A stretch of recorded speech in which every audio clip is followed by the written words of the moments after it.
orang offline bisa ada workshop tentang Git ya dan Python, nanti silakan minta Mas Rohim untuk provide ini.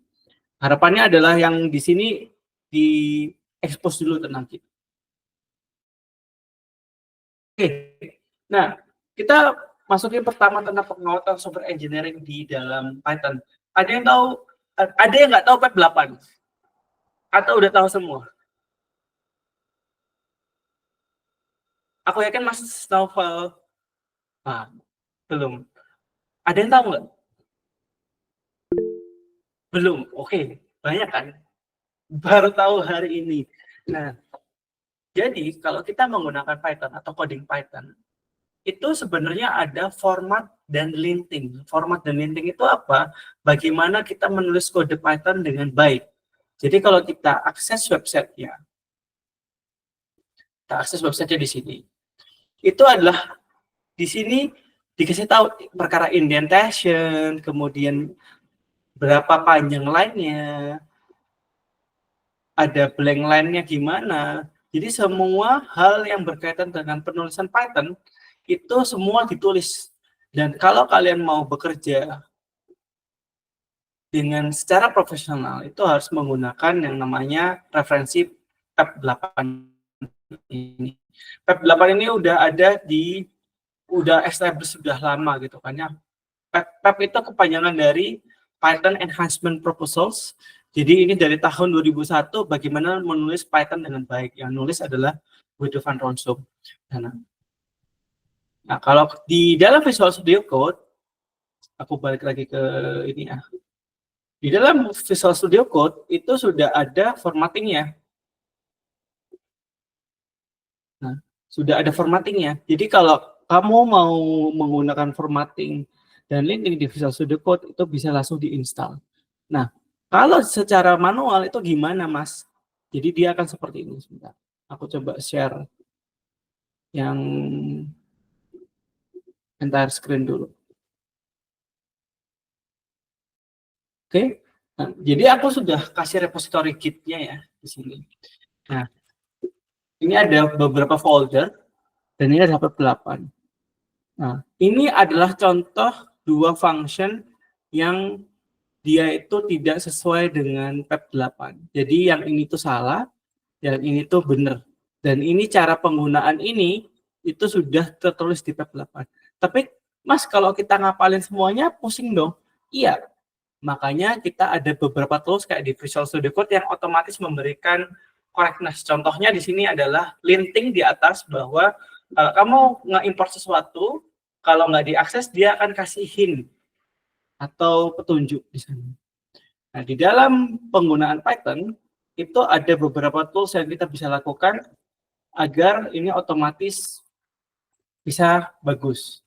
Jadi kita ke formatting linting ya, PEP 8 itu ada yang namanya isort, run isort PEP 8 gitu. Dia nanti akan otomatis nge-sort. Nah, nge-sort ini. Jadi urutan sorting itu bahkan diatur supaya dengan baik. Tadi nampaknya di bawah OS, di bawah time, sekarang di sorting kalau dia bukan package yang ada di dalam standard library Python, dia akan ditaruh di bawah dan dikasih spasi. Itu yang dinamakan dengan auto sorting sesuai dengan PEP, namanya isort. Kemudian ada yang namanya auto formatting sesuai dengan PEP, bukan hanya buat sort, tapi untuk keseluruhan ada yang namanya black. PEP 8 di sini. Nah, kita coba buka lagi ya. Nah, ini berbeda nih. Tadi itu ada di sini. Langsung otomatis dia ada di dalam bawah gitu. Langsung indentasenya di bawah ini. Nah, hal seperti ini kamu tuh nggak harus lakuin manual kayak tadi.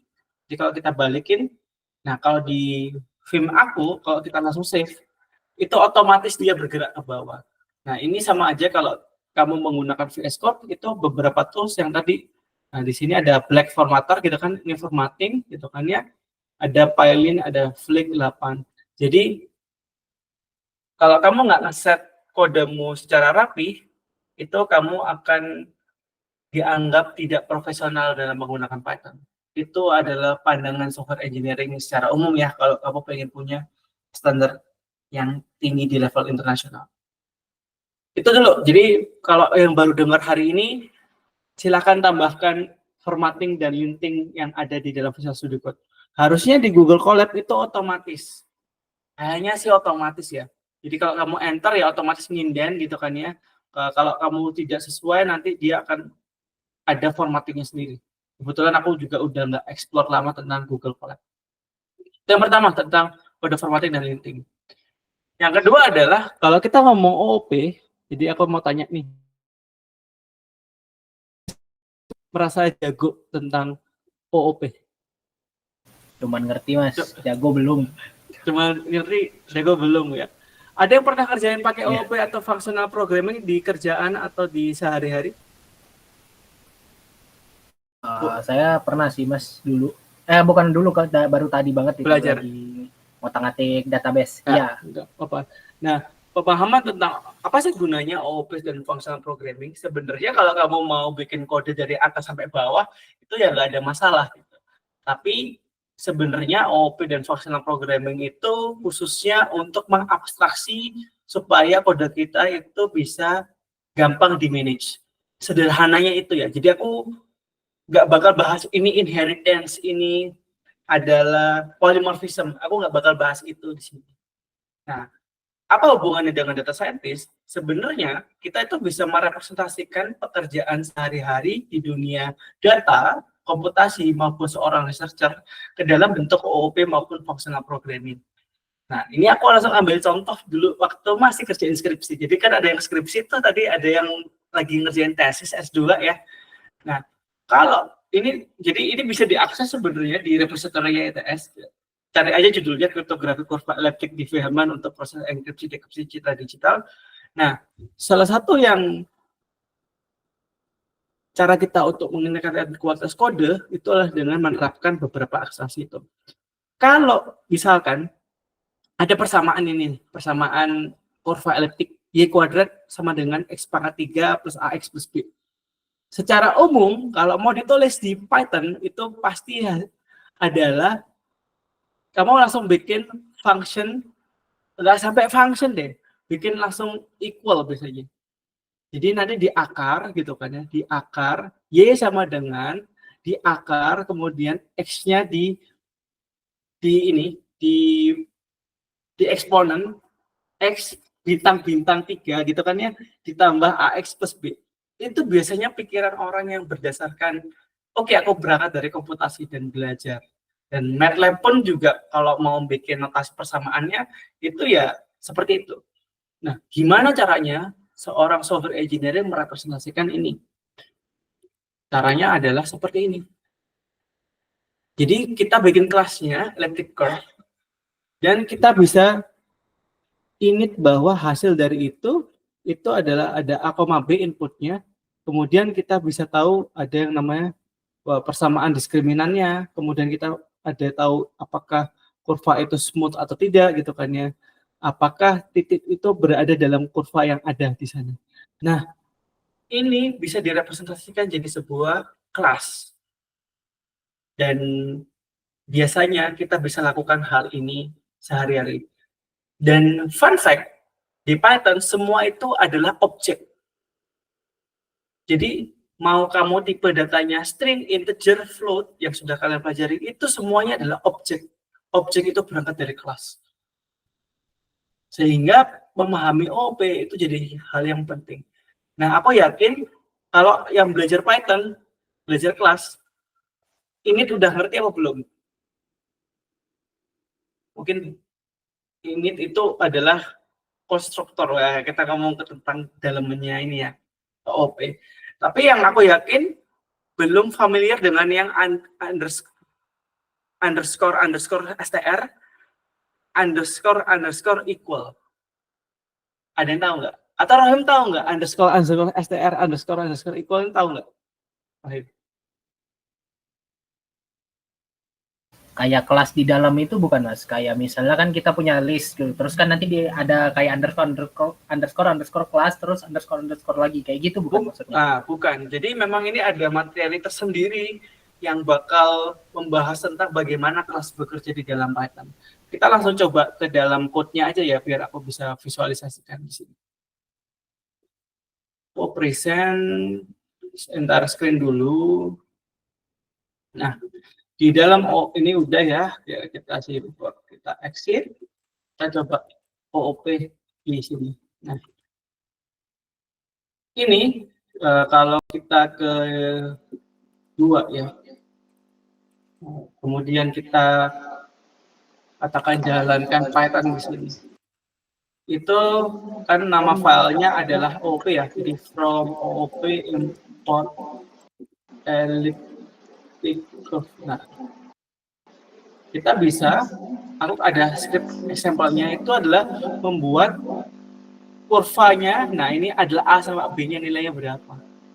Jadi bisa curve sama dengan elliptic curve dengan poin A sama B-nya berapa. Misalnya 2 sama 3 di sini.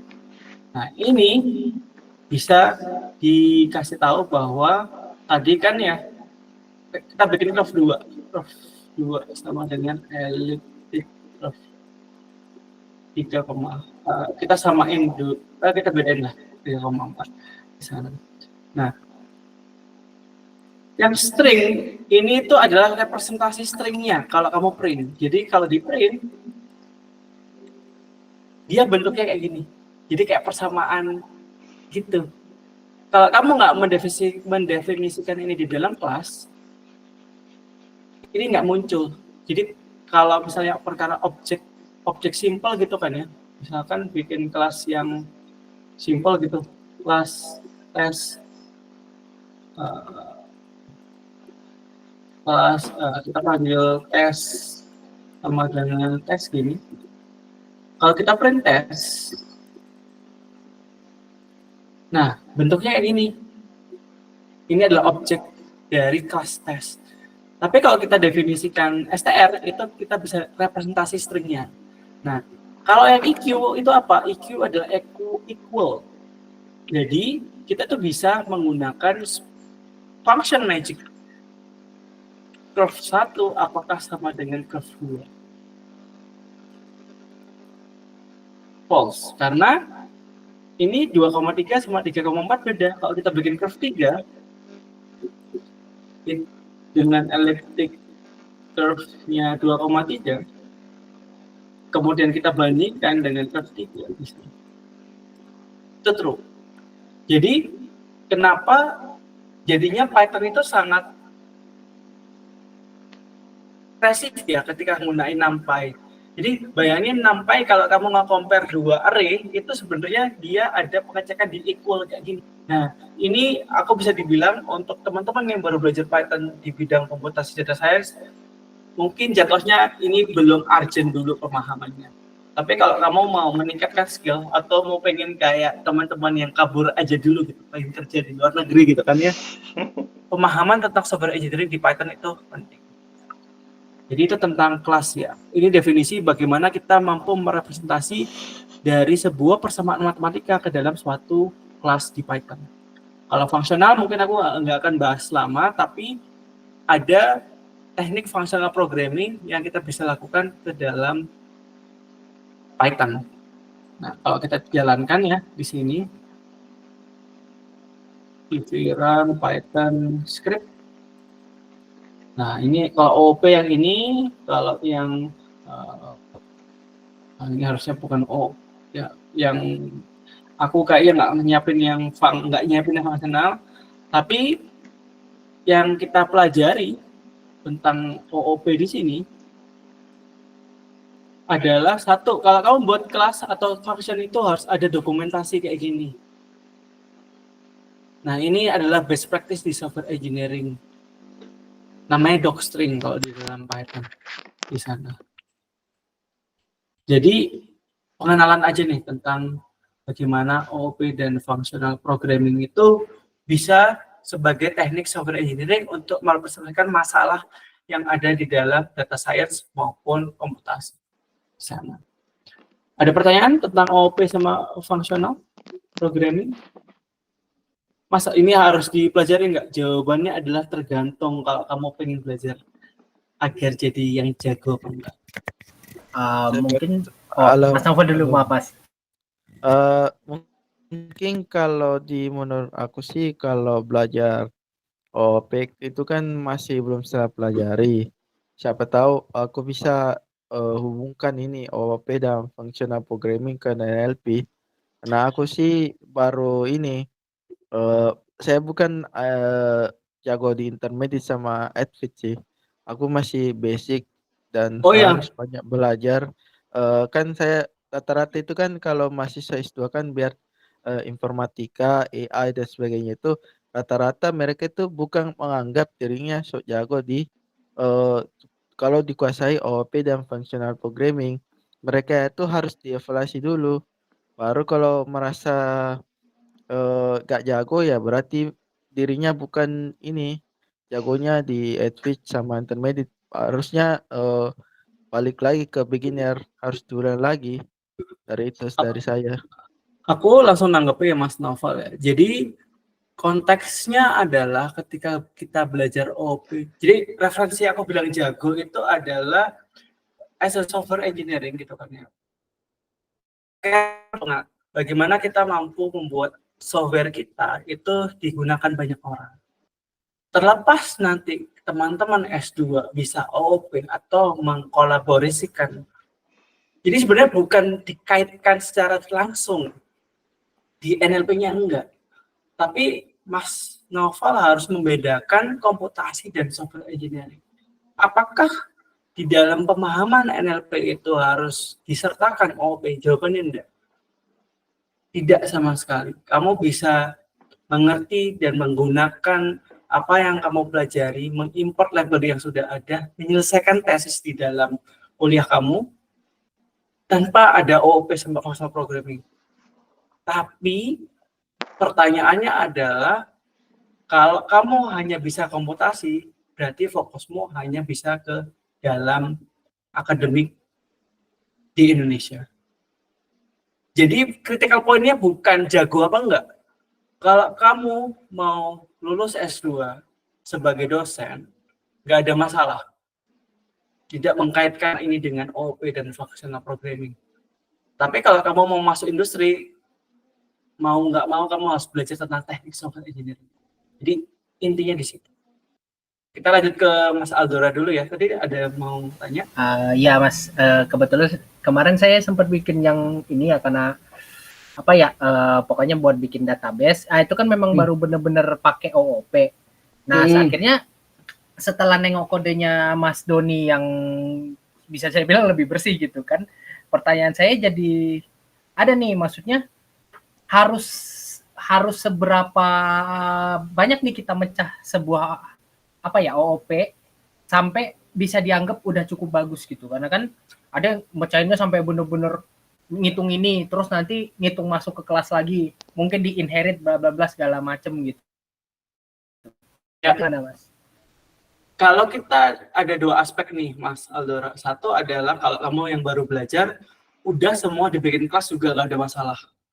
Jadi kamu akan belajar sambil jalan. Kapan harus pakai kelas atau enggaknya. Tapi ada dua hal, kalau misalkan di dalam bukan tesis ya, kalau tesis aku beda lagi. Kalau skripsi aku waktu itu adalah aku merepresentasikan titik di dalam kurva dan interaksi titik itu di dalam bentuk kelas di sana. Karena itu nanti aku bisa merepresentasikan dari persamaan di sana.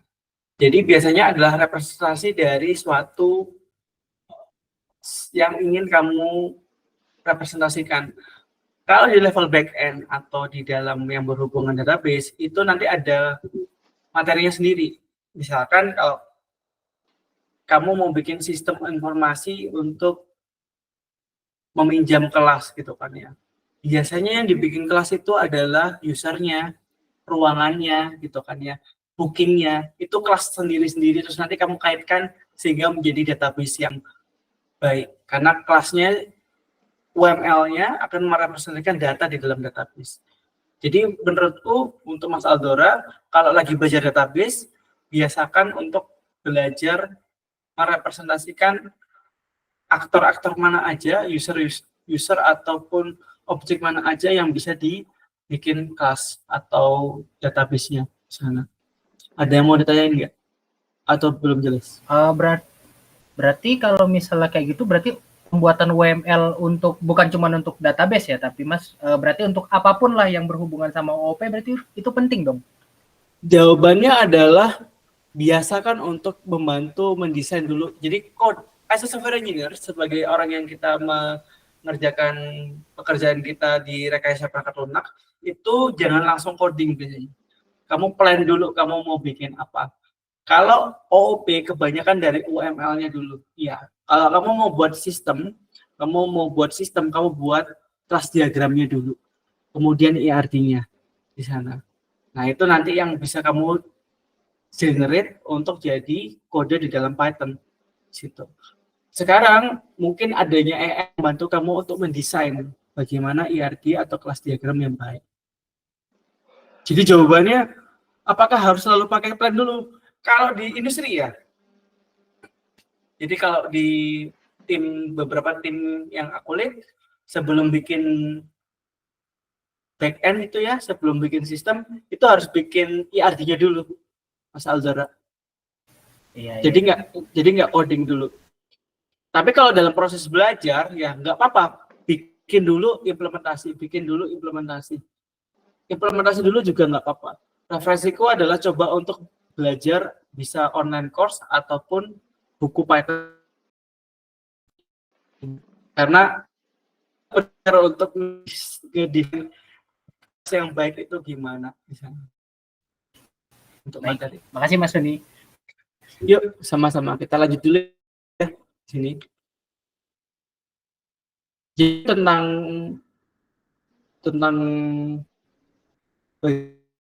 OOP dan function programming.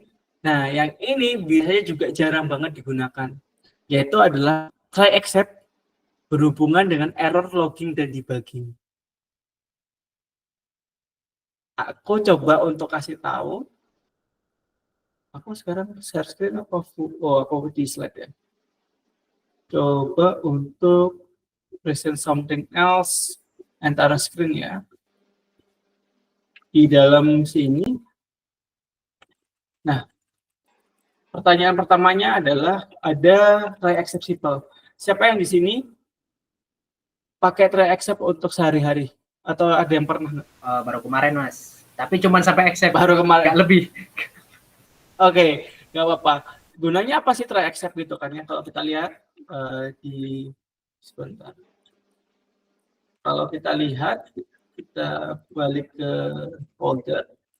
Kemudian kita Python, run Python, try except simple. Nah, ini pasti error ya, karena errornya nggak bisa dibagi dengan 0 di sana. Intinya adalah kalau kamu nggak ada try except, kamu nggak bisa memanage error itu dengan baik. Jadi kalau ini dihapus, kita ada result doang, itu keluarnya kayak gini. Nah, kalau ini keluar dan kamu tidak manage, berarti software yang kamu buat itu error dan kamu kalau di dalam sistem masa ngasih user kayak gini. Jadi di dalam software engineering kita harus mendapatkan sesuatu itu sesuai expected yang kamu punya sebagai ngeplan, sebagai engineer-nya. Jadi try except jadi salah satu kunci untuk menghadapi error. Di sini exception-nya bisa dianggap gitu kan ya, dan ini ada division error. Kemudian untuk logging, ada logging simple. Jadi logging itu adalah memberikan log atau keterangan dari sistem yang kita buat.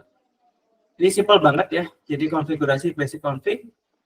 Kita bisa mendefine di sini, kita kalau jalanin yang UV run Python simple, logging simple.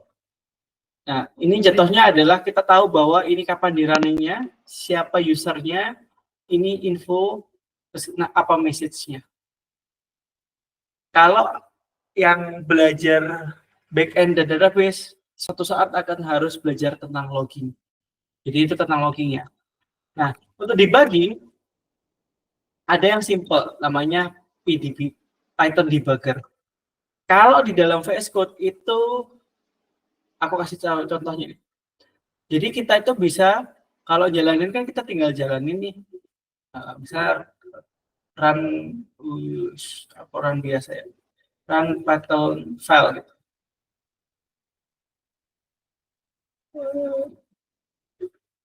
Ada outputnya. Oh, aku enggak.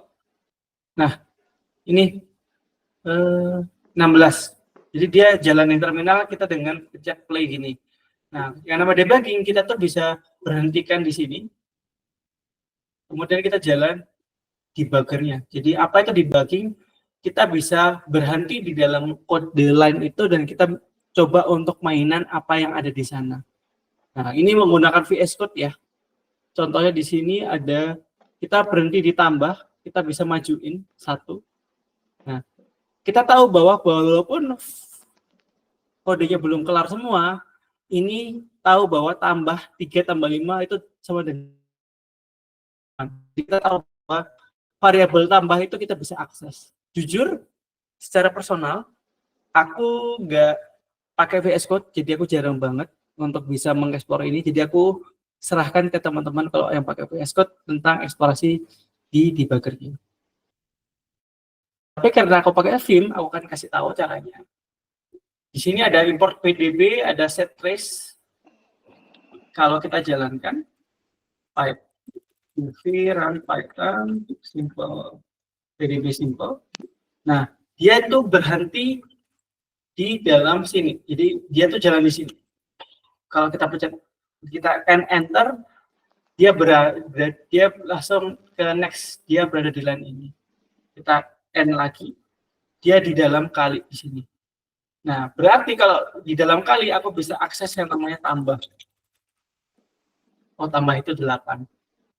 Kurang lebih teknik debugging ini adalah bagaimana kita mengeksplorasi kode kita supaya kita tahu value di dalam line of code itu apa kalau ada error. Kalau mau gampang terbiasa VS Code ya pakai VS Code aja, nggak usah pakai kayak aku. Nah, ini sudah mungkin kamu juga jarang banget ya mendengar tentang Vim. Nah, ini adalah salah satu kode editor yang dipakai. Bukan expert ya, tapi lebih ke preferensiku, aku lebih suka pakai Vim daripada VS Code. Nah, bagaimana kita menggabungkan ini semua gitu kan ya, dalam best practice bentuknya kayak gini teman-teman. Nah, ini adalah best practice bagaimana kita membuat matriks gitu kan, mengkalikan matriks 1 dengan matriks 2. Ada dokumentasinya, ada loggingnya, kita bisa kalau bukan tipenya kita bisa raise error, ada try except-nya. Jadi kalau coding Python untuk komputasi nggak ada masalah juga. Tapi lagi-lagi investasi teman-teman ke software engineering itu akan memperluas cakupan karir yang nanti kalian bisa ambil. Karena hal seperti ini itu sudah jadi standar di industri. Kita coba untuk jalankan, ada scriptnya di sini. Nah, ini kan ya, sini. Kita coba untuk jalankan run Python matrix, multiply matrix. Oh, bukan yang ini, yang script. Nah, jadi kita tahu bahwa nanti sistemnya itu adalah ada lognya.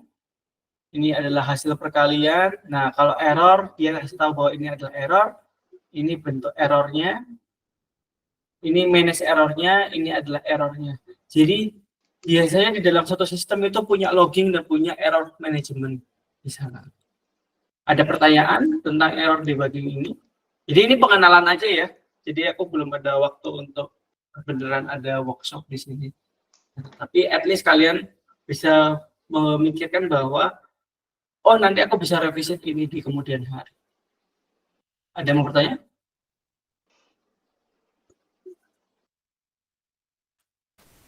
Cukup Mas, mungkin. Yuk.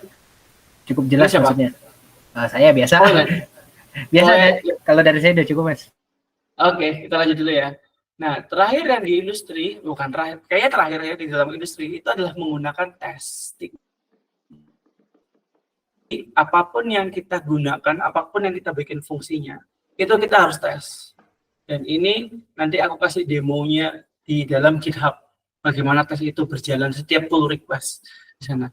Nah, di tes sendiri kalau kita lihat di sini ada math function gitu kan ya, ada fungsi sederhana, ada add, divide, multiply. Ini kan simple banget ya di sana. Nah, kita kan tuh kalau di software engineering harus bikin testingnya. Bentuknya kayak gini. Kita bisa import PyTest. Nah, kita tes nih. 2, 3 bener nggak sama dengan 5? Min 1 sama 1 bener nggak sama 0? Jadi, apapun yang kita buat karena manusia tempatnya salah ya, karena kesempurnaan hanya milik Allah gitu kan, milik Tuhan, kita harus bikin tesnya. Nah, dijalanin di sini, misalkan jalanannya itu nggak pakai Python, tapi namanya PyTest, dengan kita jalanin part function testnya. Dia pas. Kalau error, katakan ini, 2, 3 sama dengan 6 gitu. Kita salah nih bikin tesnya. Apa yang terjadi? Dia akan error. Bahwa antara kodemu yang error atau ngetesmu yang salah. Nah, ini dibalikin lagi 5, jalanin tesnya benar. Real case-nya gimana, Mas? Nah, kita balik lagi ke multiply matrix lagi, perkalian matrix tadi, di sana. Nah, kita bisa cek apakah benar matriks ini sama ini, itu hasilnya ini. Kalau inputnya salah, ini satunya matriks, satunya vektor, harusnya error di sana. Kalau matriks 0 kali matriks 0, hasilnya juga harusnya 0. Nah, itu kalau kita jalanin run PyTest yang multiply matrix test, dia pas. Jadi, ini adalah salah satu teknik di software engineering untuk kita, kalau misalkan kamu mau bikin, jadi tidak hanya testing di machine learning ya, di kode yang kamu buat pun kamu juga harus bikin tes. Kita lanjut karena demonya sebenarnya gabungan ya, gabungan dari. Nah, yang terakhir adalah tentang software development. Kalian harus familiar dengan GitLab, kalian harus familiar dengan GitHub. Lagi-lagi aku nggak akan bahas ini banyak, tapi banyak banget penggunaan ini di dalam open source ataupun membuat karir kalian di software engineering jadi baik. Nanti aku kasih tahu contoh. Nah, demonya di sini, di folder demo, kita langsung aja. Jadi demonya itu cuma menggabungkan sebenarnya. Menggabungkan kita tip curve gitu kan yang kita punya. Tadi ada function namanya menambahkan 2 titik gitu di sini. Nah, ada 2 titik gitu kan. Nah, ini yang lebih ke komutasinya gitu kan. Point, kita double points di sini. Persamaannya di sana. Dan kalau kita bikin seperti ini gitu kan ya, behavior profiletik kayak waktu aku ngerjain skripsi ini dulu.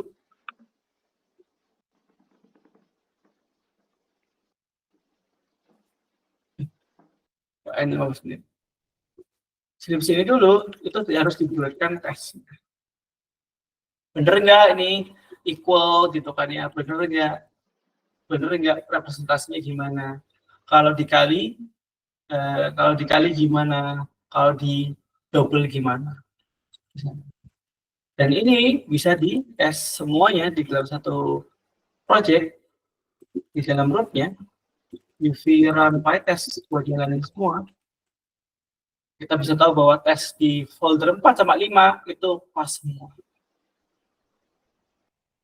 Terakhir dari aku sebelum tanya jawab ya, di sini, itu adalah aku kasih contoh di dalam pembuatan repo ini sendiri gitu. Jadi Ruby Agatra, kamu bisa cari Sway.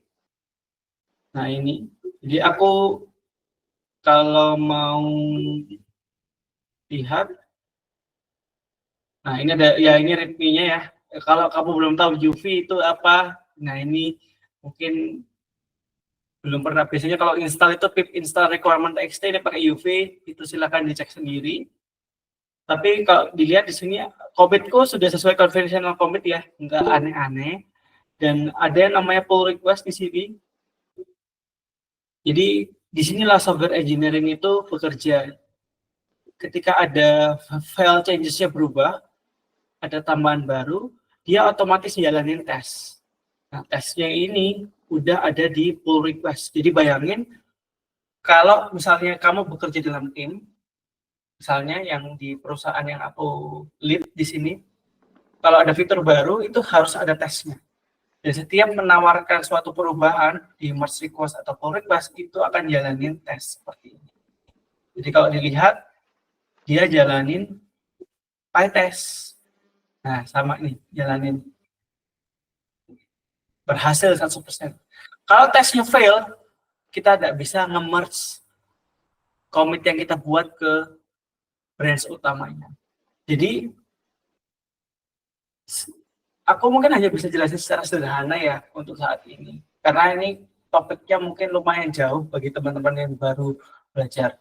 Tapi tujuanku nge-share dengan teman-teman Tangerang Pai dan kalian di sini adalah memberikan gambaran umum bahwa software engineering itu punya standarnya sendiri di sana. Aku tahu kalian excited belajar Python, tapi kalau hanya belajar komputasi, kalian akan terbatas di ranah-ranah yang bersifat akademik di sana. Software engineering ini yang menjembatani kalian bisa mengeksplor lebih lanjut bagaimana karir ke depannya. Karena pengalaman pribadiku sendiri, belajar NumPy, belajar scikit-learn, belajar TensorFlow, Keras, itu kan ya di data scientist, tapi masih ada waktu belajar back-end dulu pakai Flash. In the end aku nggak jadi data scientist. In the end malah aku jadi seorang software engineer. Itu aja materi hari ini, nggak banyak-banyak, mendingan kita banyak diskusi. Thank you. Terima kasih Mas. Oke, sudah ya. Terima kasih Mas Doni. Sebelum kita diskusi tanya jawab, mungkin alangkah baiknya kita foto dulu ya. Mas Abdullah, Mas Satrio, Mas Sauki, Mas Noval, Mas Noval lagi bisa di on cam ya. Nanti kita ini Mas Doni, nanti kita link baru lagi Mas. Ya. Oke, ya Mas Sauki, Mas Noval cepat ya. Mas Abdullah, kita mau foto nih. Mas Noval Rafif ya, sama Mas Sauki. Halo Mas Sauki. Halo Mas Sauki. Jangan dengar. Udah mulai aja lah ya. 1, 2, 3. Nah, oke. Oke, satu lagi. Satu lagi. 1, 2, 3. Oke. Oke. Ini kita pindah link dulu ya Mas Doni ya. Ya. Izin ya Mas. Oke. Kita keluar dulu ya.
Oke, sorry Mas.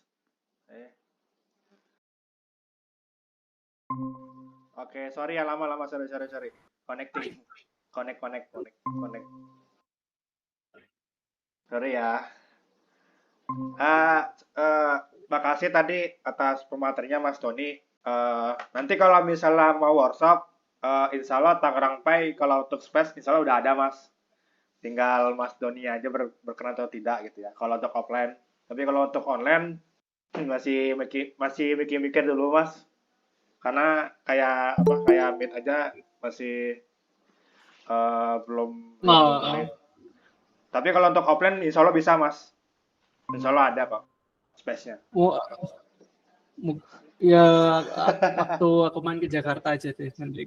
Nggak tahu ya, tapi waktunya kapan kayaknya bakal susah sih kalau. Tapi kalau mau online bisa sih Mas. Tapi kayak gini sih paling. Kayak gini. Putus. Ya itu tergantung dari Mas Doni aja sih. Yap. Ya. Mungkin kita terserah mau diskusi apa sih sebenarnya. Saya takutnya materinya memang enggak ini ya jauh gitu kan. Ya ini kan kebetulan kan Mas Doni kan termasuk GDE Cloud nih. Mana tahu ada ikut juara GCP mungkin bisa tanya-tanya atau hal-hal berkaitan dengan Google bisa ditanyakan gitu. Boleh, mau tanya enggak harus materi hari ini ya, mau yang penting berhubungan dengan Python. Karir. Ya, mau perkara karir gitu kan ya. Mungkin yang S1 harus belajar apa gitu kan. Atau yang lagi S2 spesifiknya gimana. Boleh deh cerita apapun deh mau ngapain. Yin, Mas Doni, saya mau nanya nih. Yuk. Ada. Nah, jadi kan tadi Mas Doni sempat ada bicara soal ini ya, software engineering di bagian data science juga. Jangan cuman data science doang gitu belajarnya kan. Kalau bisa tentu saja. Nah, terus pertanyaan saya tuh jadi satu Mas, karena kan software engineering itu kan ya Mas. Contohnya kayak yang mungkin kasusnya NLP-nya Mas Saiful tadi bisa diarahkan dia pakai aplikasinya ngarahnya ke API misalnya. Jadi mungkin nanti dikasih data terus dibalikin. Atau mungkin kalau kayak zaman dulu, nggak dibilang dulu sih, tapi zaman-zaman masih banyak software desktop, itu kan mereka juga bikin desktop juga kan. Dan kedua bidang itu kan berbeda jauh tuh. Dan kalau dipelajari dua-duanya nggak mungkin karena beda kan. Nah, jadi Mas Joni apakah ada saran mana dulu yang mesti dipelajari nggak bagi yang baru-baru nih? Di ranah software engineering-nya karena sebenarnya Mas Aldora ini S1 kah? Apa udah kerja? Maaf Mas, masih S1 nyari kerja Mas. Nah gini, lebih ke gini sih Mas Dora. Kalau ini preferensiku ya, kalau mau belajar sesuatu itu coba untuk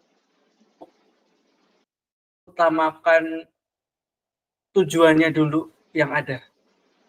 Jadi bukan belajar teknologinya. Ini tuh aku sering ada pertanyaan gini nih kalau anak-anak, Mas belajar TensorFlow apa PyTorch? Atau kalau di back-end-nya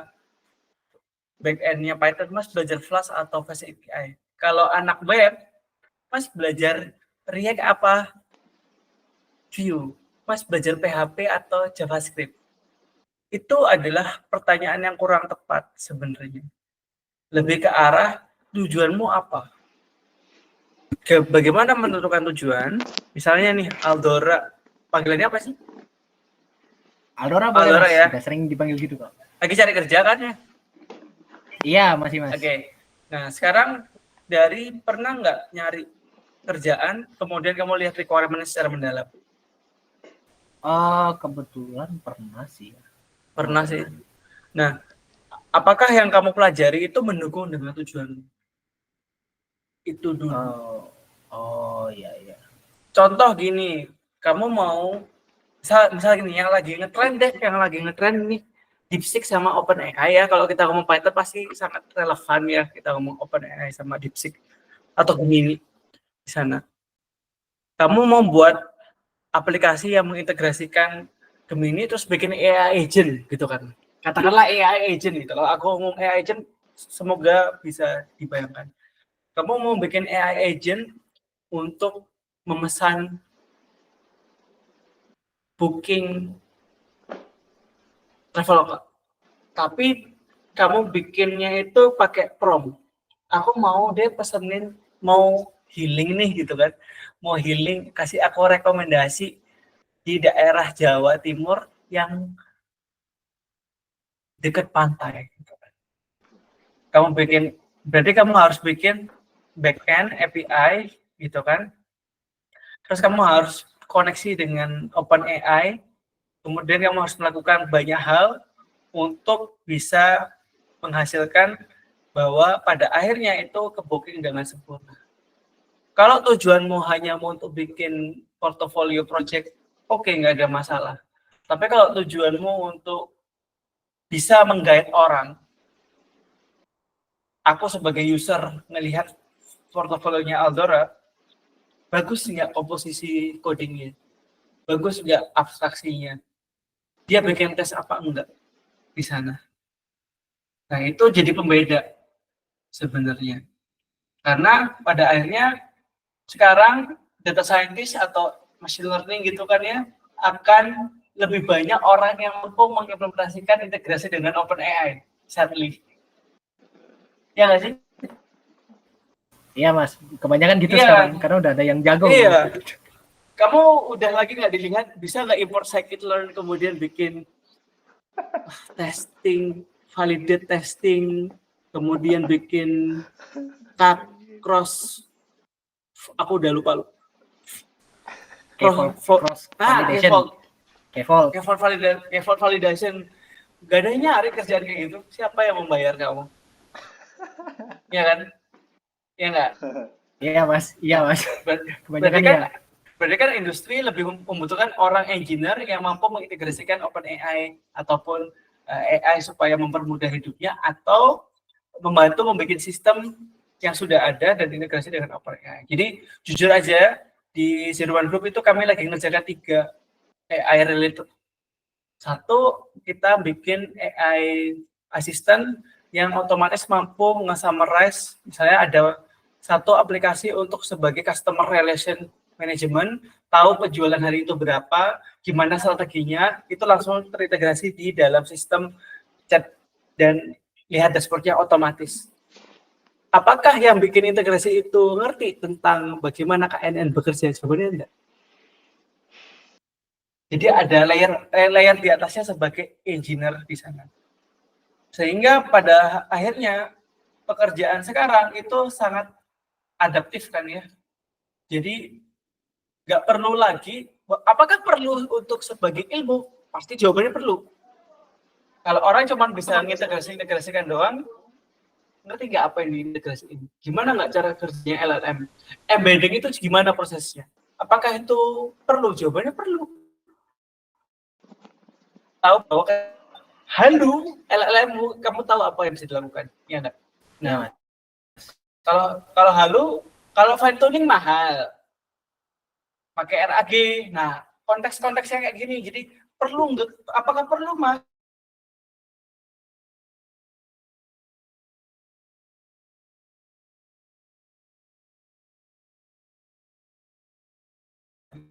Engine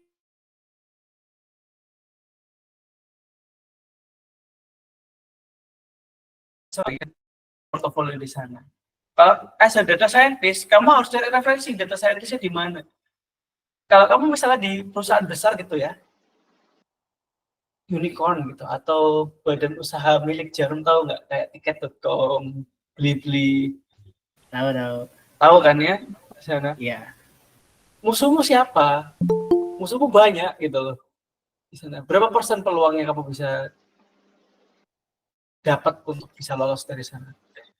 Jadi Aldora harus mulai mikir dari skill set yang dipunya dan lulusan. Ada perusahaan yang lihat lulusan, set to say. yang top company Indo, BUMN, itu pasti akan lihat kayak top 5, top 6 kampus Indo. Kalau kamu tidak berasal dari situ, kamu harus cari cara lain. Siapa yang mau nerima kamu di sana? Nanti dapat uangnya belajar lagi supaya bisa tetap naik karirnya di sana. Mau nggak mau sekarang memang struggling cukup besar ya untuk teman-teman fresh grad. Itu sih. Ada yang mau dielaborasi nggak? Mungkin berarti ada tambahan gitu ya, Mas. Karena tadi kan Mas Rohim ya namanya Mas. Wah, saya lupa dari kemarin tuh. Itu ya Mas Rohim kan? Tadi kan ada bicara juga soal GCP gitu kan. Itu kan berarti bisa jadi salah satu. Oh, saya Rohim apa ya? ya. Ya Mas Rohim kan. Tadi ada bilang soal GCP juga kan. Berarti GCP. Itu ya GCP ya. Nah, ya sama aja tergantung lidahnya mah GCP sama GCP mah tergantung GCP terserah lah kan ya. Itu kan ada ngaruhnya juga sama penambahan portofolio kan. Mungkin sesuai pengalamannya Mas Doni, bagi yang mau masuk ke GCP itu gimana ya? Karena kalau contohnya saya untuk AI saya sendiri nih ya, kalau dari teman saya tuh takutnya ada yang tim apa ada yang individual gitu untuk kayak gitu, ada nggak ya Mas? Ini mau Rohim apa aku? Mas Doni aja dulu deh. Tadi kan ada sebut itu soalnya. Jadi ada pengalamannya soalnya. Tadi Mas Doni. Iya, tapi udah mau habis ini programnya. Tapi aku kasih tahu linknya ya. Jadi linknya di situ. Oh. Yang aku di Google Meet. Sebenarnya ya, Dora, programnya di GCP itu kan GCP kepanjangannya ada Google Cloud Platform. Jadi cloud-nya punya Google di sana. Nah, itu ada program untuk mencoba cloud-nya Google, tapi kamu tuh nggak usah bayar pakai cloud-nya. Dan ada step by step untuk belajar teknik di AI maupun di cloud-nya. Kalau kamu lihat linknya di situ, itu ada, kamu akan belajar apa. Ada misalnya prompt design in Vertex AI, build real-world AI application with Gemini and Imagen. Jadi kamu belajar skill set berhubungan dengan AI, tapi terkolerasi dengan GCP. Nah, Mas start dari mana gitu kan ya? Kalau eventnya masih ada, kamu bisa akses, belajar untuk baca dokumentasi dan step by step perlahan dan bisa jangan tanya tahu ini saya gimana ya cara daftarnya, itu jangan tahu kamu ngelempar ke community, lo ya baca dulu toh gitu kan ya, jangan langsung lempar, kasihan gitu kan. Jadi ada peraturan tidak tertulis di komunitas, jangan kamu tiba-tiba udah lempar gambar, di foto lagi bukan di screenshot, tentang error, Mas ini errornya gimana? Itu udah makanan sehari-hari sih dari dulu gitu kan, sebagai yang bergerak di komunitas dari tahun 2016. Tapi ada peraturan tidak tertulis bahwa kamu harus belajar. Ketika aku kasih link itu, kamu baca sendiri, kamu apply, dapat email, coba telaah sendiri maksudnya apa di sana. Nah, Mas perlu belajar GCP nggak? Kalau tidak ada urgensi untuk mencari pekerjaan, ya nggak apa-apa gitu kan ya. Tapi kalau misalnya Mas boleh nggak belajar GCP? Kalau bisa cari perusahaan yang membutuhkan GCP. Jadi kamu harus lihat di internet, di Glints, LinkedIn. Tahu Uskills nggak? Enggak Mas, kalau Uskill belum tahu. Nah, yang kayak Uskill itu ini. Atau di coding kan pasti tahu ya. Nah, tahu kalau itu. Nah, itu deals.com, itu kamu lihat requirement-nya. Ada nggak yang membutuhkan sebagai engineer ataupun data analis atau apapun itu yang membutuhkan GCP. Jadi lebih ke kamu harus tahu tujuannya. Agora top 5 university nggak? Aku nggak mau. Enggak. Cuman swasta kok. Swasta biasa di Jogja. Nah, swasta biasa di Jogja. Kalau kamu mau memperbesar peluangmu, ya kamu jangan pilih perusahaan besar. Aku bukan bilang nggak bisa loh ya. Tapi kita ngomong probability. kita ngomong peluang. So, yang penting itu adalah dapat uangnya dulu deh gitu kan. Supaya kamu bisa invest ke dirimu lagi. Jadi Jogja menurutku cukup banyak beberapa teknologi company ya. Contoh yang terkenal di Jogja itu Kiskas, tahu nggak? Pasti tahu lah Kiskas di Jogja. Kayaknya tahu deh. Pernah dengar Nah, gak? itu chat platform yang sustain sampai sekarang. Karena nggak menggelembungkan uang.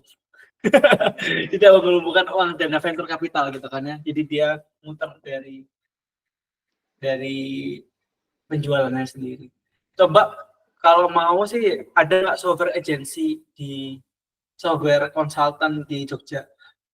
Jadi lihat yang deket dulu. Kalau nggak pengen jauh-jauh, di Semarang itu ada Accenture. Jadi kamu harus tahu untuk perusahaan teknologi yang bisa align sama kamu. Kalau skill setmu nggak match sama yang di mana? Di dalam kebutuhan yang mau nggak mau, kalau kamu mau masih stay. Jadi nggak semua orang bakal stay di sini karena lagi berat. Kalau kamu mau stay di sini, mau nggak mau kamu harus menyesuaikan dengan tujuannya dulu. Sadly, sayangnya gitu sih. Susah sekarang. Kamu tahu gara-gara advisory itu juga banyak orang nggak pede sama dunia tech. Dunia tech nggak seseksi dulu di sana. Jadi kamu harus mulai mempertimbangkan untuk sampai kapan kamu mau mendalami ini. Ya bisa betul memang. Tapi kalau misalkan gini, kamu masih punya kegigihan untuk belajar, masih hidup di orang tua nggak apa-apa lah gitu, makan pokoknya masih aman gitu kan yang makan sama orang tua.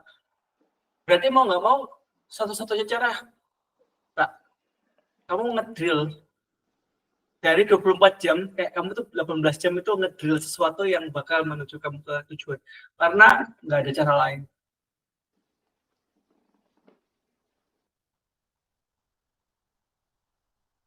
Dan pastinya join komunitas di Jogja, ada Pai Jogja. Jadi silahkan mampir ke Pai Jogja, bernetwork. Kenapa? Pekerjaanku, 3 pekerjaan terakhirku itu rekomendasi komunitas. Jadi kalau ada acara Pai Jogja ikut. Kamu di Jogja kan berarti atau enggak? Saya di Jakarta kebetulan, udah di Jakarta sekarang. Kalau ada Python Indonesia nanti tahun ini gitu kan ya. Aku nggak tahu bulan apa. Kalau ada pekerjaan tech di Jakarta, ada komunitas, silakan. Mainin Twitter, biasanya anak tech banyak di Twitter. di sana. Ininya ngedrill skill, juga sekalian kamu harus berrelasi. Karena kebiasaan orang itu kalau ngetok pintu dari luar, apply kerjaan, dan kamu itu bukan punya privilege di top kampus atau punya portofolio yang oke, kamu akan susah. Kebayang ya? Jadi aku memberikan kamu kerangka berpikirnya. Ya, kebayang mas. Kalau misalkan data analis data scientist sepi, mau nggak mau kamu harus cari yang lain. Kalau mau di dunia tech, karena aku pun pengen jadi data scientist, jebulnya gitu kan ya, akhirnya jadi software engineer. Iya sama mas. Saya juga awalnya pengen data scientist, tapi ternyata MTK saya jeblok juga.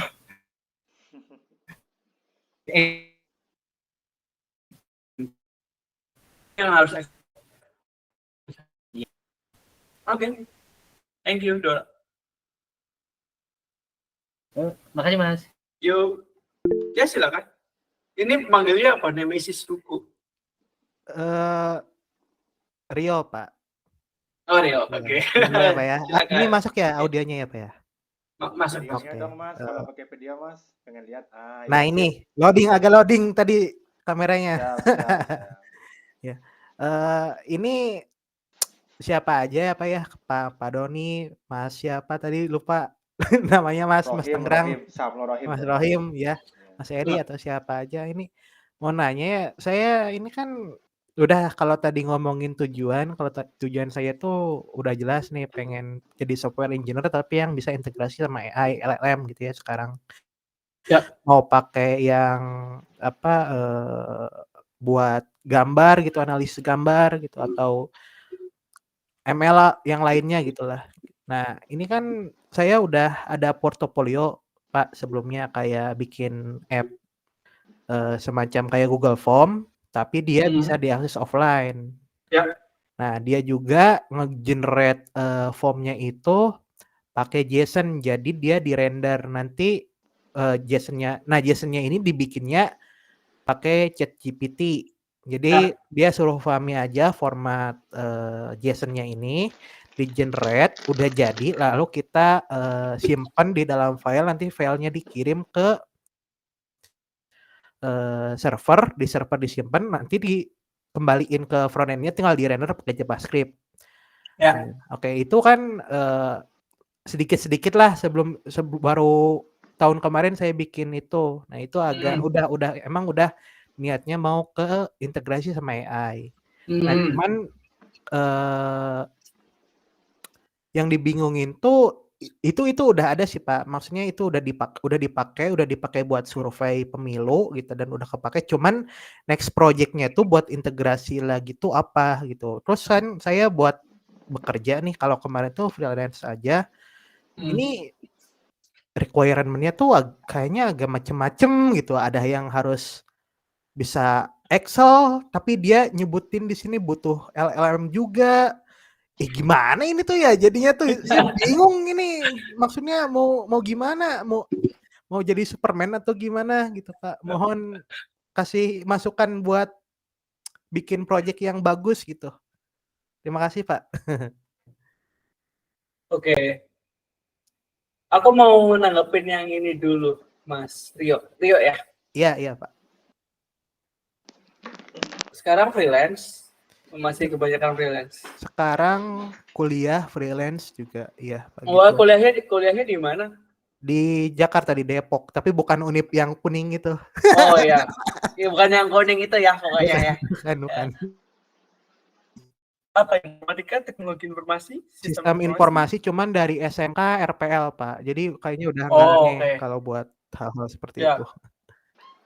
Nah, jadi kalau yang mau tak tanggapi pertama itu Rio, kalau misalkan kamu harus mengetahui perusahaan yang kamu apply itu memang tahu nggak apa yang dia kerjakan. Maksudnya gini,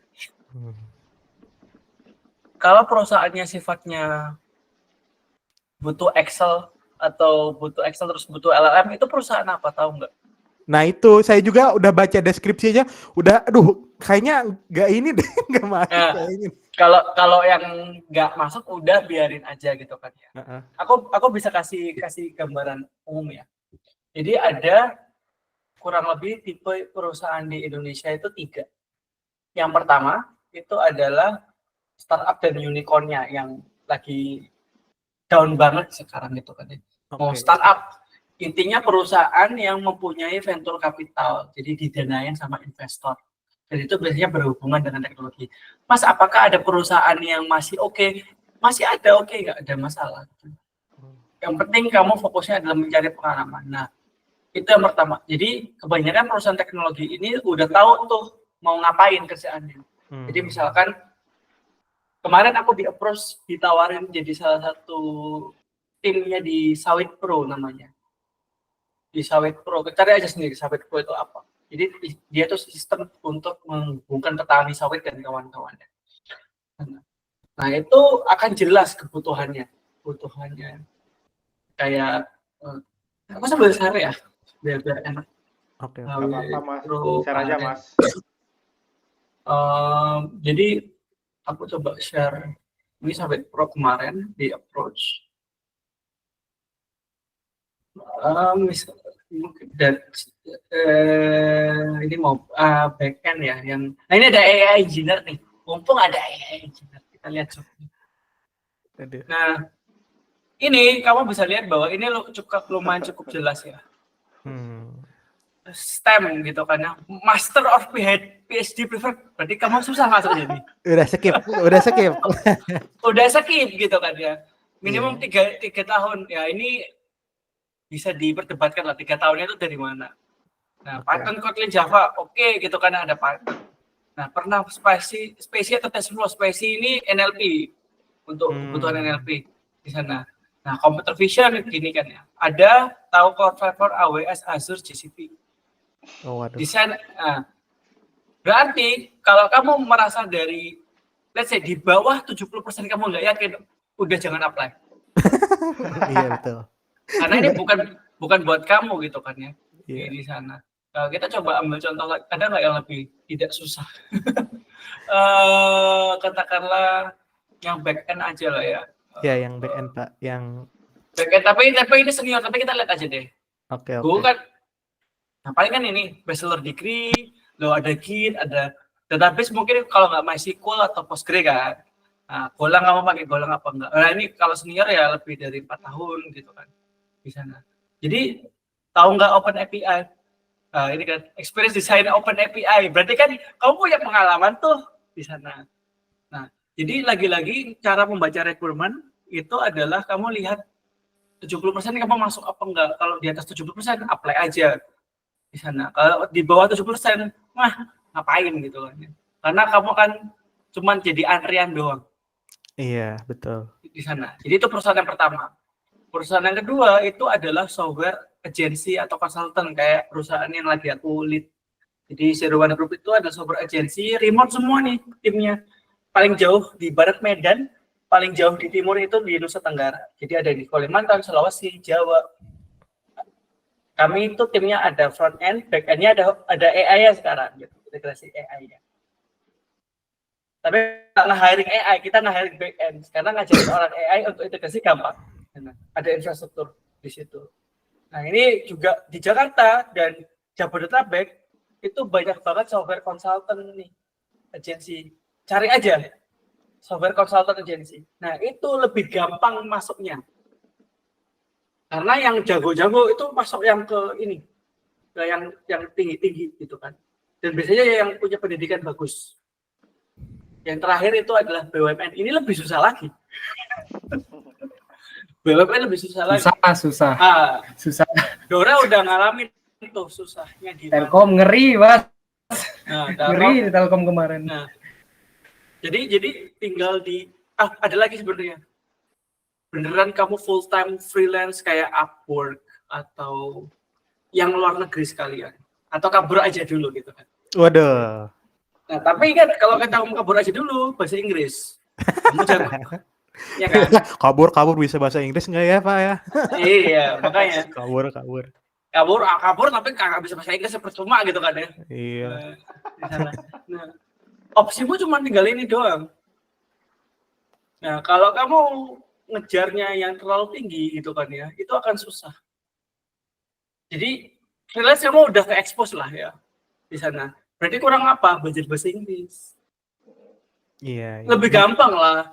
Sekarang kamu tahu ada itu Duolingo yang burung hantu akhirnya mati tuh. Tahu nggak? Lagi rame, nggak tahu kan ya? Nah, iya, Duolingo itu mati. Itu burung laknat itu akhirnya mati gitu kan. Jadi maskotnya itu mati gitu. Brandingnya mati gitu kan. Iya. Ada yang namanya Elsa. Untuk belajar pronunciation. Mau medok Sunda juga nggak apa-apa sih sebenarnya ya ke bahasa Inggris. Yang penting berani mengucapkan di sana. Walaupun mungkin nanti bahasa kasar. kalau bahasa Indonesia kayak misalnya little icon itu kagak masalah gitu kan ya. Iya. Nanti mungkin Mas Rohit bisa kalau ketemu gitu ya offline, kita ada English Day yuk gitu kan. Yang penting ngobrol kayak aku tahu nggak pertama kali aku keluar negeri itu ke Korea jadi speaker pertama kali ngomong bahasa Inggris di publik bahasa Inggris itu mau nggak mau aku belajar kesenangan dibayarin ke negeri terus ya udah ke Malaysia ke Filipina ke Thailand jadi pembicara gitu satu bahasa Inggrisnya jadi menurutku ya buat Rio ya kalau mau mengekspor opportunity bisa aja sekalian freelance gitu kan ya bisa aja cari agensi yang deket atau konsultan yang bagus. Kalau mau jago banget report luar negeri itu susah, itu apakah mustahil? Enggak, karena mimpi aku atau yang pernah interview sama aku itu remote US. Aku kasih tahu ini blognya. Kamu bisa membayangkan, nanti lihat website-nya dia. Kamu sudah sejago itu nggak bikin portofolio blog. Dia khususnya front end, tapi kamu dapat idenya ini. Oke. Dia ada animasinya bagus, jalan, dia punya blog sendiri. Blognya dijelasin, blognya bagus bahasa Inggris, projectnya bagus, starnya banyak, dia remote luar US. Jadi benchmarknya kamu tahu, kamu mau kabur aja dulu atau remote luar, itu benchmarknya. Kamu yakin nggak kayak gitu? Pasti belum. Belum. Ya, Jauh. apakah jauh itu impossible? Enggak. Jadi start dari sekarang yuk. Jadi udah kebayang, jadi kayak tahu strategimu ke depan gimana. Kalau misalnya udah Mas gak ada harapan lihat ini pekerjaan di Indonesia mah gitu kan, udah nggak ada harapan gitu kan, pada PHK gitu kan, udah freelance aja, ya udah jagoin bahasa Inggrisnya. Mumpung belum lulus kan, semester berapa? Masih semester naik ke 6 berarti. Naik ke 6 gitu kan, masih ada waktu sebelum lulus gitu kan. Karena kan kamu nggak harus cari full time kan. Kalau orang cari full time di Indonesia kan nggak boleh sambil kuliah. Iya. Jadi kalau masih kuliah, beda sama Dora ya, yang lagi fokus cari kerjaan. Kalau kamu belum lulus, benchmarknya si clearance. Jadi sisa 2 tahunmu itu bangun skillnya. Bisa nggak kamu bikin blognya? Integrasinya bikin produk apa? Itu di-share ke orang di komunitas. Aku yakin Rohim nggak hanya ngundang yang kayak aku gitu kan ya. Kalau justru mana komunitasnya bisa memberikan kesempatan ke orang yang baru belajar juga, itu juga malah komunitasnya yang hidup di sana. Tenang kok Him. Aku dulu waktu bikin offline pun yang datang 2 orang, 3 orang gitu kan. Yang penting ada nggak ada masalah. Jadi kebayang. Iya. Mau nanya Pak, berarti kan kita suka bingung ya Pak ya, ini mau bikin portofolio apa, solving problem apa, kan emang ada, cuman supaya lebih presisi itu buat di dunia kerja, apakah sesuai dengan segampang lihat ya mungkin use case kebanyakan AI ini, LLM ini tuh dipakai tuh di apa sih? Kalau Pak Doni tadi bilang buat nge-summarize customer apa gitu ya. Nah, kalau konteksnya AI, LLM, kamu berarti harus belajar bisnis domain. Iya, waduh, panjang lagi tuh. Panjang tuh. jadi AI itu nggak bisa di semena-mena diintegrasiin, kebutuhannya apa di sana. Nah, kalau yang beberapa project yang ditangani perusahaan kami, itu memang sudah ada use case masing-masing. Bahkan yang Gen AI itu dibutuhin karena buat customer service, nge-Gen AI video gitu. Itu dipakai. Tapi apakah Zero One Group pakai bikin server GPU sendiri? Kagak. Panggil API yang udah ada, ngapain? Karena kamu tahu A100 Tesla itu mahal. AWS itu sebulannya A100 Tesla Nvidia itu di angka 6 juta per bulan. Wah, gila. Belum yang cluster-cluster gitu kan ya. Jadi kita akan gunain API yang sudah ready untuk nge-generate Gen AI-nya di sana. Untuk yang summarize kita tinggal pakai OpenAI ke bisnis tersebut. Jadi kalau kamu ngomong perkara lagi-lagi gini, balik lagi ke kamu mau daftar kemana? Misalkan nih, kamu mau daftar ke e-commerce, berarti portofoliomu harus sesuaikan dengan bisnis e-commerce. Iya itu, betul. Kalau misalnya kamu mau membuka peluang sebesar-besarnya karena masih kuliah, ya bikin use case banyak. Oh, betul. Jadi kayak misalnya nih, kamu punya waktu 2 minggu belajar e-commerce itu apa, gimana cara bisnisnya. Kamu kan bisa nge-prom ini juga ke Gemini atau yang lain gitu. Kira-kira bisnis e-commerce gimana ya caranya untuk mengintegrasikan AI? Kan dapat tuh bagaimana studi kasusnya gini. Oh, Nah, iya, kamu iya. coba integrasiin. Nah, jadi portofolio itu yang bisa dicari. Nah, tinggal apakah kode yang kamu share di repository itu punya kualitas yang bagus. Nah, itu beda cerita lagi.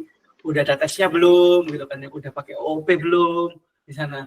Nah, itu yang aku share hari ini, meningkatkan kualitas kodenya. Karena kalau cuma porto tapi kamu cuma kayak satu file Python terus kamu taruh sana, ya ngapain gitu. Karena kalau kamu kerja di industri, kamu tuh kerja sama orang. Berarti bisnis prosesnya dulu dipahami, terus nanti diidentifikasi apa yang bisa dibikin buat sama AI integrasi gitu. Nanti baru bikin portofolionya ya, supaya karena masih kuliah ya saking banyak makin banyak portofolio, makin makin bermacam-macam ya, semakin bagus Pak ya itu ya. Semakin bagus, tapi ingat jangan lupa untuk meningkatkan kualitas kodenya. Oh, siap. Karena dengan adanya AI, mau nggak mau standar orang masuk Zero One Group itu lebih tinggi. Betul. Jadi kalau kamu tahu Zero One Group itu ada cara untuk masuk. Jadi ada cara masuknya nih di sini, ada GitHub-nya. Ada satu dokumen welcome entry level namanya. Itu dikasih tahu belajarnya apa aja. Sampai ke bawah tuh di sana. Nah, kalau ada AI, kalau ada course yang bisa diakses gratis, aku nggak mau yang ecek-ecek dong yang join gitu kan di sana. Belum banyak orang yang punya kualitas kode di portofolionya. Aku banyak interview orang, kurang orang Indonesia, mungkin yang jago-jago karena pada ngejar ke Amazon, Facebook ya, di sana. Tapi masih banyak kok orang-orang yang bisa ditingkatkan kualitas skill gitu. Oke Pak. Iya Pak, masuk Pak. Terima kasih untuk ini ya. Mungkin banyak latihan HackerRank itu sangat membantu kali Pak ya buat ningkatin logika dan coding. Boleh. Oke. Boleh. Siap. Terima kasih Pak Doni. Yuk sama-sama. Mungkin satu lagi ya sebelum malam. Oke, terima kasih Mas Doni. Bentar ya, satu lagi sebelum ada yang bertanya lagi, saya mau ngasih tahu bahwasanya Tangerang Python itu sudah berjalan 6 bulan kurang. Kebetulan itu inspirasi dari Bandung Pai Mas Doni. Saya ngisi speaker, terus ditunjuk jadi bikin wheel komunitas Tangerang Pai. Seperti itu. Ya, Mas Eri, silakan Mas. Silakan tanya Mas. Iya. Yuk. Saya dengar. Oke, salam kenal Mas Doni sama Mas Rohim ya. Kebetulan Mas di Surabaya, saya juga lahiran Surabaya, dihitung jadi Surabaya. Tapi saya pindah sekarang aktif di Tangerang nih, di Alam Sutra, domisili Alam Sutra Tangerang. Jadi pulang kampungnya ke Surabaya sih nanti, insya Allah. Dekat. Pas di Surabaya bisa silaturahmi. Dekat rumah saya di daerah Mer, dekat kok dari Tenggilis. Oh, Mer. Ya wes. Makasih banyak tadi saya terbantu dengan code formatting linting ya, VS Code ya, itu selama ini yang saya aplikasikan ke kelas itu atau workshop ternyata belum serapi yang Mas Doni sampaikan. Jadi ini masukan berharga buat saya dan teman-teman. Oh, ternyata memang menyusun struktur Python itu ada format tadi disebut linting ya. Oh, udah dicoba tadi. Baru tahu hari ini karena dari 2019 hampir tiap tahun itu ketika ada yang ngundang saya untuk mengisi, sebelumnya saya lebih fokus pada data scientist ya Mas, jadi lebih pada supervised learning atau ML gitu ya. Klien-klien yang ngundang saya itu ya ada dari kementerian, ada dari swasta, khususnya perbankan. Ya tadi saya sepakat dengan yang Mas Doni sampaikan, mereka sebatas hanya komputasi deliver the result sama dashboard kan ya. Ya. Mentok-mentok sebagus-bagusnya saya memberikan apa namanya materi setelah konsultasi dengan apa namanya headnya gitu yang ngundang, jangan terlalu berat tapi yang asik gitu, ya sudah paling apa sih Streamlit ya, Streamlit, visualisasi, ya, sebatas itu aja dulu dashboardnya. Gitu. Kemudian tadi saya juga apa namanya tertarik karena software engineering ini bisa di-apply juga. Terakhir tahun lalu tuh ada request karena saya tahu porsi saya sebagai data scientist ya sudah sebatas itu. Tiba-tiba ada request how to deploy the apa dari awal sampai akhir gitu. Itu bukan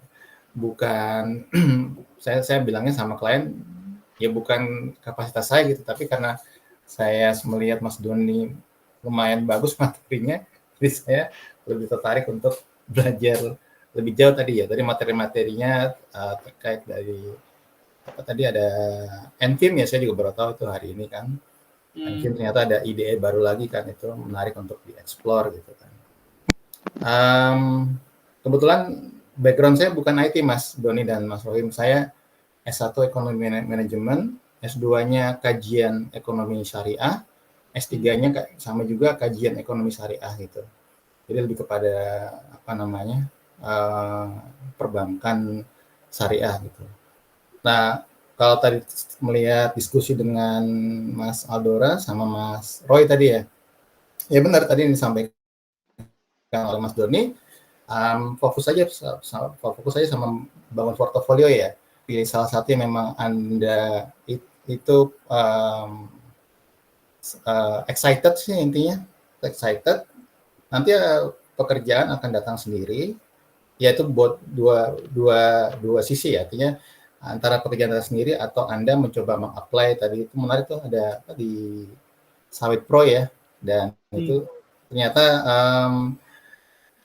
konsep AI itu juga ternyata jadi lowongan pekerjaannya sekarang ya, baru paham ya. Tapi saya juga kemarin diundang juga. Saya sepakat sama Mas Doni, kita tidak bisa langsung mengimplementasikan fungsi AI ya kepada swasta, pemerintah, atau ya sektor-sektor industri lah. Ya tadi masalah tata kelola, masalah apa namanya data, masalah privasi dan sebagainya itu ternyata masih jadi isu ya. Belum ada payung hukum yang meregulasi. Jadi si industri itu belum berani gitu ya, kecuali mereka mengambil resiko gitu. Paling kalau kita ngomong regulasi di Indonesia itu paling tinggi kan PDP ya. PDP itu kan ada beberapa pasal yang menyertakan bahwa perlindungan data pribadi itu akan punya konsekuensi seperti apa. Jadi kalau secara turunan ya mungkin belum ada kalau di Indonesia. Tapi Indian pun PDP pun belum ada ya nih, banyak yang kebocoran terjadi belum ada yang laporin kan, karena hukum di Indonesia itu ada kalau ada laporannya di sana. Iya. Tapi menarik juga karena sekarang pun kemarin itu banyak tuduhan di Facebook itu nge-training AI-nya pakai torrent atau ini pirate book di sana. Itu kan jadi ini ya perkara etika sama komersial. Nah, itu juga menarik dibahas perkara datanya.